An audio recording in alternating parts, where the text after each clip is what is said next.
ሰላም ጤና ይስጥልኝ ውድ የቻናላችን ተከታታዮች በ2017 ዓ.ም የ12ኛ ክፍል ሀገር አቀፍ ፈተና የወሰዳችሁ ተማሪዎች እንግዲህ የትምህርት ሚኒስቴር ከሳምንታት በፊት ይፋ ባደረገው የተማሪዎች ውጤት ላይ በየቀኑ አዳዲስ ማስተካከያ እያደረገ ይገኛል። በዚህም የተነሳ የበርካታ ተማሪዎች ውጤት ከእንደገና እየቀነሰም እየጨመረም ይገኛል ማለት ነው። በዚህ ቪዲዮ የመጣው ደግሞ የትምህርት ሚኒስቴር የዘንድሮውን የዩኒቨርሲቲ መግቢያ መቁረጫ ውጤት 300 መሆኑ ቀርቶ የተወሰነ እንደሚቀንስ በደብዳቤ ያሳወቀ ሲሆን ይህን መረጃ ይዤላችሁ ቀርቤያለሁ። አሁን ላይ የ12ኛ ክፍል ሀገር አቀፍ ፈተና የወሰዳችሁ ተማሪዎችን በሚመለከት በጣም በርካታ አዳዲስ መረጃዎች እየወጡ ስለሆነ ሁላችንም መረጃዎችን በትኩረት ልንከታተል ይገባል ማለት ነው። እንግዲህ እኛም በዚህ ቻናል ላይ አዳዲስ መረጃዎችን እየተከታተለን በየጊዜው ስለምንለቅ ቪዲዮዎችን ስንለቅ ኖቲፊኬሽን ደርሳችሁ የምትፈልጉ ይህንን ቪዲዮ ላይክ እና ሰብስክራይብ ማድረግ አትርሱ።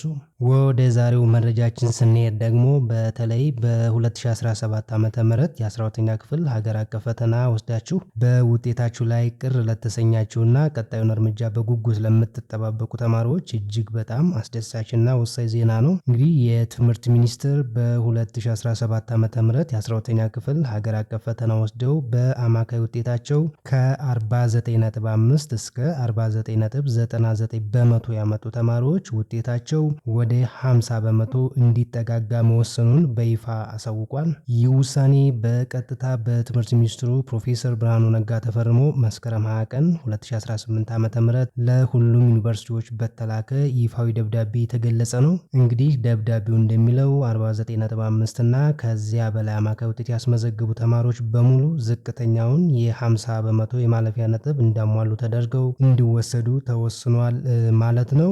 ይህም ማለት በእነዚህ ነጥቦች መካከል የነበራችሁ ተማሪዎች በሙሉ ወደ ከፍተኛ ትምህርት ተቋማት ገብታችሁ ትምህርታችሁን መከታተል ትችላላችሁ ማለት ነው።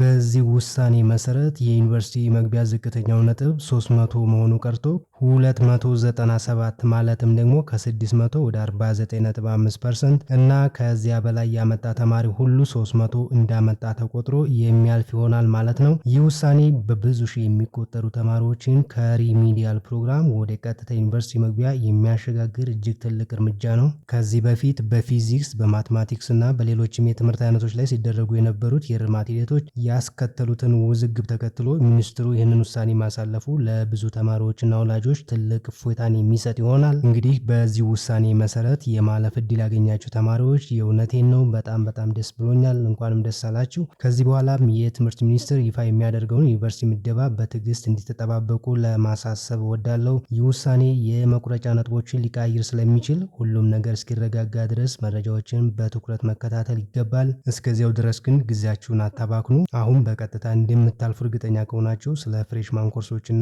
ስለምትፈልጉት የትምህርት መስክ ከወዲሁ ማንበብና መዘጋጀት ልትጀምሩ ይገባል ማለት ነው።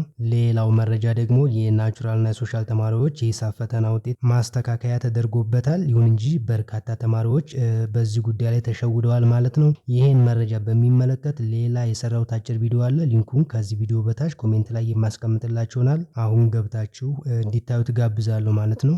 ለዛሬ ያዘጋጀሁላችሁ ወሳኝ መረጃ ይህንን ይመስላል። ይህ መረጃ ለብዙ ጓደኞቻችሁ ተስፋ የሚሰጥ ሊሆን ስለሚችል እባካችሁ ሸር በማድረግ ለሁሉም እንዲደርስ አድርጉ። ከሰዓታት በኋላ ሌላ አዲስ መረጃ የምነግራችሁ ይሆናል። ቪዲዮዎችን ስንለቅ ኖቲፊኬሽን ደርሳችሁ የምትፈልጉ ይህን ቪዲዮ ላይክ እና ሰብስክራይብ ማድረግ አትርሱ። መልካም ጊዜ